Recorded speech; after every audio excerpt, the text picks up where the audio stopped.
74. Write that number down because everything you believe about money ends there. Not 60, not 65. 74. The age when the average American's money stops growing. Meet John. He's 52, earns $94,000 a year, and thinks he has 13 more years. 13 more years of compounding, 13 more years of growth, 13 more years of getting richer. The Federal Reserve's own data says he's wrong, and the gap will cost him 6 figures. Carla, 32, is watching the same retirement ads and running very different math down the hall. His father believes the brochure too. So does nearly every household the survey ever measured. Because your money doesn't stop growing at 60. When the retirement brochures say it does. It stops at an age almost nobody talks about for reasons almost nobody measures. And here's the uncomfortable part. For most people, it quietly stops even earlier than 74. By the end of this video, you'll know the 3 ages that decide your entire financial life. The age your paycheck peaks, the age your judgment peaks, the age your wealth peaks. Miss any one of them and the other 2 stop mattering. Run the numbers with me. Here's what most people picture. A line that climbs your whole life and flattens gently at retirement. The Federal Reserve surveyed thousands of American households and drew the real line. It doesn't flatten. Median net worth climbs to $410,000 between 65 and 74. Then it falls. By 75, the median household is down to $334,700. That's a $75,300 drop, not from a market crash, from life itself. Even the wealthy aren't spared. Average net worth peaks near $1.78 million. Then it slides backward by $160,000 in the very next age bracket. Most people plan for the climb. Almost nobody plans for the stall. And the stall doesn't send a calendar invite. It arrives quietly, disguised as sensible decisions. A safer fund here, a bigger cash cushion there, a guarantee that sounds like protection. Each one feels responsible. Each one moves the stall age closer to your front door. Frank made 3 of those sensible-sounding moves in one springtime. Each one shaved years off his growth. In the next 20 minutes, you'll see exactly where that line bends for people like you. You'll meet a saver, a debtor, an investor, and a retiree, each convinced their money is still growing. Several of them are wrong in ways that cost 6 figures. One stopped growing 5 years ago. Diana would trade anything for that problem. Her own line has pointed down since 27. Frank thinks his line flattened safely at 60. He has never converted it to purchasing power. And Maya's line looks like it's climbing, until you correct it for the price of groceries. Here's what the data shows, starting with the paycheck curve nobody warns you about. Start with John, 52 years old, a senior engineer, 30 years into a solid, unspectacular career. He maxed his 401k late, owns half a house, and holds $640,000 invested. His plan is simple. Work to 65, retire, and let the portfolio quietly double behind him. Down the hall sits Carla, 32, a data analyst earning $71,000 a year. She started investing $500 a month at 24 into a boring index fund. 8 years in, her account reads $89,000. Nothing dramatic, nothing viral, just steady. Diana lives across town. 34, an office manager, organized in every part of life but one. She carries $18,400 of credit card debt at 24% interest. Every month she pays $400 and every month the balance barely moves. And then there's Maya, 28, a paralegal proud owner of $30,000 in savings. It sits in a high-yield account paying 4%. She checks it every Sunday night, smiling. 4 savers, 4 ages, 4 versions of the exact same belief. My money is growing. One more character matters here. John's father, Frank. 65, retired machinist, a lifetime of discipline. Frank did everything the pamphlet said. Worked 43 years, saved diligently, avoided every possible risk. At 60, he moved every dollar into certificates of deposit, paying 1.5%. The teller smiled and called it the safe choice. Frank has believed that for 5 years. Now let's keep this fair. Every single one of these 5 did something genuinely right. John invested. Carla started early. Diana pays on time. Maya saves. Frank protected his principal. Nobody here is lazy, reckless, or stupid. That's exactly what makes this next part uncomfortable. Because growth doesn't care about effort. Growth cares about time, rate, and behavior. 3 dials. Set the dials right and money compounds for decades. Set one wrong and it stalls early. Here's the parity that matters. Same country, same markets, same interest rates, same 24-hour days. 5 people, 1 economy, and 5 completely different answers to when money stops growing. For Frank, the answer already happened. For Diana, it's happening right now, at 34. For Maya, it depends on a number she's never once calculated. The real return after inflation. For Carla, the answer is decades away, if she survives the trap waiting in her 50s. And for John, 13 years of growth left on paper, and maybe 7 left in practice. There's also a loud voice in Carla's group chat, a friend who calls index funds boring. He rotates between crypto apps and trading screenshots, convinced speed can substitute for time. And John pays a financial advisor 1% a year to manage that $640,000. 1% sounds tiny. Over 20 years, it quietly becomes 6 figures of vanished compounding. Hold all 6 of these faces in mind. Each one answers the title question differently. 6 answers, 3 ages, 1 line that bends. Time to open the federal data. Section 1, the 3 ages of money. Here's what nobody tells you about your own timeline. Your financial life has 3 separate summits, and none of them arrive when the brochures claim. Summit 1 is your paycheck. The Bureau of Labor Statistics tracks earnings for every age bracket. Median full-time pay in America runs $1,196 a week, but one bracket out-earns every other bracket in the country, 45 to 54. That's the peak. Summit 2 is your judgment, and 4 economists measured every mistake borrowers make with money. Credit card fees, loan rates, balance transfer traps. The mistakes fall for decades, then bottom out. The bottom of the mistake curve, the sharpest financial mind of your life, is age 53. Summit 3 is your net worth, and the federal survey pins it between 65 and 74. Notice the spacing. Paycheck peaks near 50. Judgment peaks at 53. Wealth peaks towards 74. Carla is 21 years from her paycheck peak. Her biggest raise years are still loading. Diana is 19 years from her judgment peak. The debt has to die long before that. Maya cannot picture 74 at all, which is exactly why her wide-open window matters most. Frank has already passed all 3 summits and never noticed the 3rd one falling behind him. 20 years separate your best earning years from your biggest balance. That gap is the entire game. Because the money you'll hold at 70 isn't earned at 70. It's compounded from decisions made now. Carla's $89,000 becomes real money precisely because it has 38 more years to breathe. John's $640,000 becomes a retirement precisely because it has 13. Maybe. And Frank's $380,000 stopped breathing 5 years ago. He just hasn't noticed yet. 3 summits, 1 strict order, 0 flexibility, climb them out of order, and the math collapses. So let's climb them one at a time, starting with the paycheck peak at 45.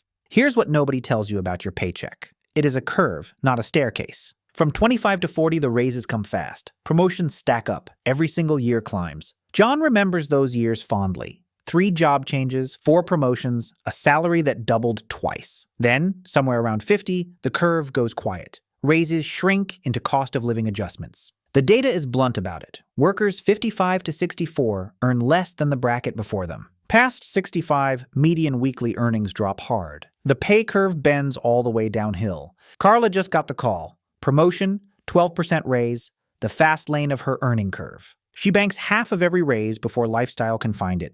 Automatic, invisible, gone by payday. Diana's raises exist too. They just land inside a balance that eats them the same week. And here's the statistic that should genuinely worry John. Most older workers never choose their exit. A landmark investigation found 56% of workers over 50 pushed out before they planned to leave. The friend calls salaries a scam and gig income freedom. His last 3 months averaged $1,100. Layoffs, restructures, health surprises, family caregiving. The peak decade ends early for more than half. Run the numbers on what that means. The years you counted on to save the hardest are exactly the years the labor market starts quietly showing you toward the door. John's plan assumed maximum contributions until 65. Statistically, he should pencil in 58. Carla hears the 58 number and moves her own retirement math forward that very night. 7 fewer earning years. At $24,000 saved a year, that's $168,000 missing. Missing before compounding. After compounding at 7%, the whole grows past $250,000. Frank remembers his own peak decade. He spent it terrified of a market he never joined. Ask the teller how many peak decade paychecks become deposits that never grow. She stopped counting. This is why the paycheck peak is Summit 1. Contributions are a window, not a faucet. Carla's window is wide open today. She has 22 years before her curve even starts bending. Diana's window is open too, but every dollar that enters immediately leaves through the interest vent. Maya's window is open widest of all, and she's using it to fill a bathtub with a teaspoon. The window closes on its own schedule, never on yours. That's Summit 1. Now Summit 2. Here's what actually happens inside a portfolio while you're busy watching the paycheck. Every portfolio runs on 2 engines, the money you add and the money it makes itself. Early on, your contributions do everything. The market's share is a rounding error at best. Carla's first year proved the point. She deposited $6,000, the market added $400. But the two engines trade places, quietly, mathematically, and on a schedule you can predict. At 7% returns, a $300,000 portfolio generates $21,000 a year. The moment you're contributing less than it earns, the market outworks you. That's the crossover point. Maya has no crossover date at all. At 1% real, her engines never trade places. Carla hits it around 41. From that birthday forward, her job funds her life. And her portfolio quietly funds her future, whether she is watching it or not. Diana's crossover math starts the day the card dies. Month 32, mile 0, engines finally forward. John crossed over years ago. His $640,000 throws off $44,800. Some years that's more than his salary after taxes. His portfolio officially out-earns him. John's advisor takes his 1% straight off the top of that engine every single year. Compounded across 20 years, that single quiet percent removes roughly $140,000. Competitor videos stop right here and call it freedom. But the crossover has an evil twin. The friend crosses over constantly, in both directions, several times a week, minus the fees. Every engine that can push you forward can slam into reverse. Same math, opposite sign. Withdraw more than the portfolio makes, and the crossover flips. Growth becomes shrinkage on autopilot. A 4% withdrawal on $410,000 is $16,400 a year. Manageable? Right until markets dip, medical bills stack up, and fear moves the money into cash. Then the reverse crossover arrives, and the federal data shows exactly when, just after 74. That's the real meaning of the falling bar. Not overspending. The engine swapped back at the worst time. Remember Frank, his engine never grew big enough to out-earn erosion in the first place. 1.5% on $380,000 is $5,700 a year. Inflation at 3% quietly takes $11,400. His safe money loses every year. The teller could have told him, the branch's favorite customers are the ones who never move money. The crossover isn't a finish line. It's a lead you can still throw away. Summit 2 explains how. Here's what nobody tells you about financial judgment. It has a shape, and economists measured it. 4 researchers pulled real records from 10 financial products: cards, mortgages, auto loans, equity lines. They tracked exactly who overpays fees, who accepts bad rates, who falls for teaser offers. Plotted by age, the mistakes form a giant U. The young fumble, the old fumble. The friend is the U-curve's left wall. Maximum confidence, minimum scar tissue, brand new margin account. Diana lived that left wall at 24. 1 teaser rate, 1 transfer fee, 1 expensive lesson. The bottom of that U, the fewest mistakes of your life, lands precisely at 53. 53.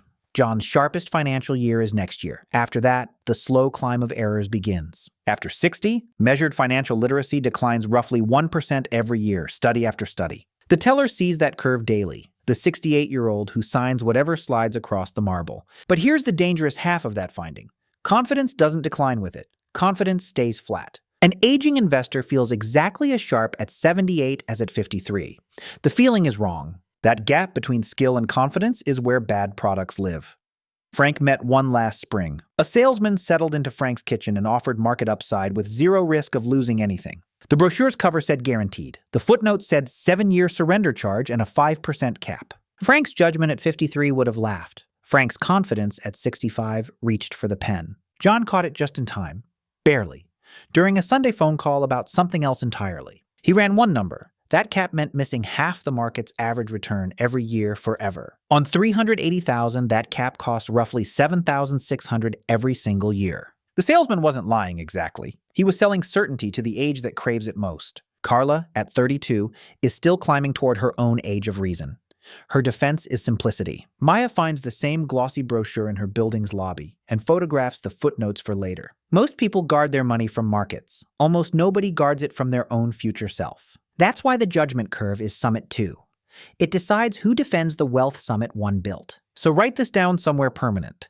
The best decade to automate your money is 48 to 58. Now for the version of this story nobody makes videos about, money that compounds backward. Diana's $18,400 is not sitting still, it's compounding. For the bank, 24% interest quietly generates $4,400 a year in new charges. Her $400 payments total $4,800. Net progress, $400 a year. At that pace, the card outlives her car, her lease, and very nearly her 40s. The teller's branch mails Diana a glossy new offer monthly. 0% for 12 months, asterisk included. Here's the reframe that changes everything. Paying off 24% debt is a 24% return. No index fund, no stock picker, no crypto coin reliably pays 24%. Nothing legal does. The friend's advice arrives unprompted anyway. Skip the payoff, buy the dip, trust the rocket. Carla drops one quiet line in the chat. Your payoff is a guaranteed 24% fund. So Diana redirects everything, pauses the vacation fund, sells the unused treadmill, adds 300 more. $700 a month against $18,400 clears the whole debt in 31 months. Month 32. The very same 700 flips from the bank's pocket into her index fund. By 53, her own age of reason, that redirected payment compounds past 400,000. Same woman, same salary, same discipline.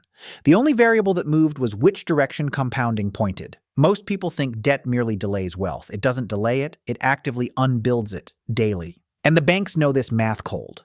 Card interest brought in $130 billion in a single year. That revenue is somebody's stalled compounding. Millions of households, all quietly growing backward at once. If your own balance page glows red tonight, your age where money stops growing is right now. Fix the direction first. The market can wait 31 months. The math will still be here. Which brings us to the most dangerous trap of them all, the one disguised as wisdom. Frank's certificates of deposit feel like a fortress. Walls, moat, a guarantee stamped on every statement. But a fortress earning 1.5% sits in a river rising 3% a year. Real return, negative 1.5%. The safest money in America shrinking right on schedule. Frank loses $5,700 of purchasing power every year without one bad day. The teller offers Frank a renewal that same week. 5 more years, 1.9%. That's the safety trap. Markets take your money loudly. Inflation takes it politely with a receipt. Now add the number that changes retirement planning entirely. How long retirement actually lasts. A 65-year-old man today reaches 84 on average. A woman, 87. Half live even longer. Frank isn't parking money for a 5-year errand. He's funding a 25-year second act. 25 years at negative real returns turns $380,000 into deep, slow trouble. And healthcare hasn't sent its bill yet. The average 65-year-old faces $165,000 in medical costs. The de-risking instinct is right, only the dosage is wrong. Safety is medicine, not a food group. The math most planners use keeps 40 to 60% in growth assets straight through retirement. Growth pays for year 25, safety pays for year 1. You need both hired at once. So John rebuilt Frank's plan in one Saturday. 5 years of expenses safe, everything else working. $60,000 into treasuries and cash. $320,000 back into a balanced fund. Frank's expected real return flips from negative to plus 3%. $11,400 a year. A proper advisor, the flat-fee fiduciary kind, reviews the rebuilt plan for $500. He changes almost nothing. That is the tell of a real plan. Boring, correctly sized, signed. Same fortress, new drawbridge. The moat stays. The money inside finally gets a job again. The lesson isn't take more risk. The lesson is that money needs a working engine at every age. Park it completely at any age whatsoever, and you have simply chosen your own stall date early. Frank's stall began at 60.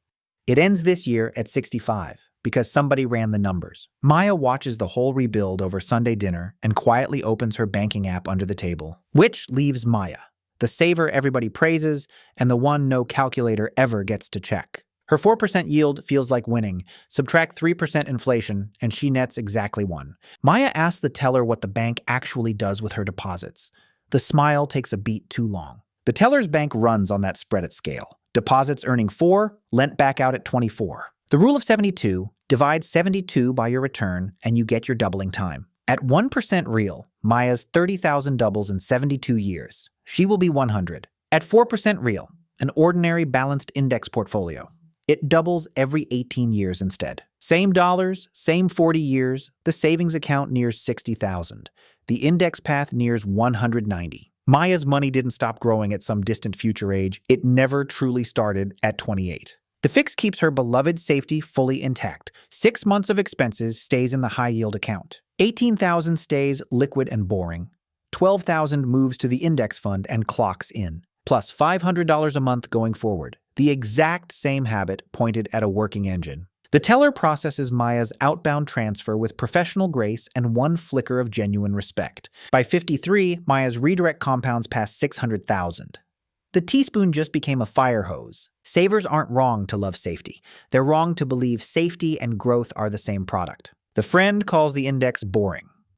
Boring is the point. Boring is what compounding feels like. 4 stories, 4 separate stalls, 4 fixes. Now for the twist the averages were hiding all along. Here's the twist. 74 isn't a law of nature. It's an average of private surrenders. Nobody's money obeys a birthday. The Fed's falling bar is millions of separate decisions, averaged flat. Frank's dollar stopped at 60, the very day the last one marched into the fortress. Deanna's stopped at 27, the year the balance first rolled over a statement cycle unpaid. Maya's has idled since 28 in a vault labeled safety. And the friends never sit still long enough to compound. And the average of all those private stall dates lands nationally at exactly 74, which means the title of this video has a truer answer than any single number. Money stops growing at whatever age you stop giving it time, fuel, and a job. Money doesn't have a birthday. It stops growing the day you stop giving it time. That's why 53 matters more than 74. Your peak judgment year is your fortification year. Between 48 and 58, you hold the sharpest financial mind you will ever bring to money. Use it to build decisions that don't need you later. Automation is judgment, preserved in amber. Automatic rebalancing, a written withdrawal plan, a 5-year cash ladder. Beneficiaries reviewed, fees audited yearly. John spent his 53rd birthday writing exactly that list. 11 items, one Saturday morning, done. His future self at 78 will make exactly 0 critical decisions. 53 already made them all. Carla asked him what changed. He slid a single chart across the break room table. She pinned it above her desk, not as fear, as a finish line to move. Her plan, never fully park. Glide to 40% growth assets at 70 and hold there. Modeled out, her crossover holds until 92. Her money simply never learns how to stop. Diana and Maya compare notes now. One killing a rate, one feeding an engine, both unstalling. Frank toasts 66 in advance, the first birthday in years his money will attend as a worker. Even the friend downloads a boring app, keeping 5% for rockets. Progress is still progress. Now run your own numbers tonight. One question, does every dollar you own still have a job? Salary dollars earn, index dollars compound, emergency dollars stand guard, debt payments undig, full employment. Unemployed dollars in parked, drifting, or feeding a card balance are your personal stall date forming. The households in the falling bar didn't fail at 74. They coasted at 53. Averages are just habits wearing a trench coat. Change the habit and you leave the average. So no, the age where money stops growing isn't 60, and it doesn't have to be 74. For the prepared, it never has to arrive at all. That is the entire point of preparing. Let's land this plane. 3 ages, paycheck peaks near 50, judgment at 53, wealth at 74. Between the first 2 sits your window. Just past the third waits the reverse crossover. Protect the window by assuming it closes at 58, not 65. Then save like it. Spend your sharpest decade automating, rebalancing, withdrawal rules, cash ladders, beneficiaries, and fee audits. Never park at all. Keep a working engine at every age, sized to your true timeline. And if you're compounding backward right now, fix the direction first. The market will wait for you. Do that, and the falling bar in the federal chart simply is not about you anymore. Around Frank's table this Thanksgiving, the whole cast will compare notes. Most stall dates have moved. Carla, Diana, Maya, Frank, same economy. Brand new stall dates. Some of them now say never. The most important financial decision you can make is knowing the difference between 2 strategies. The strategy that's right for you, and the strategy that's right for someone else entirely. Someone else's age, someone else's timeline, someone else's fear, none of it prices your decade. So do the math.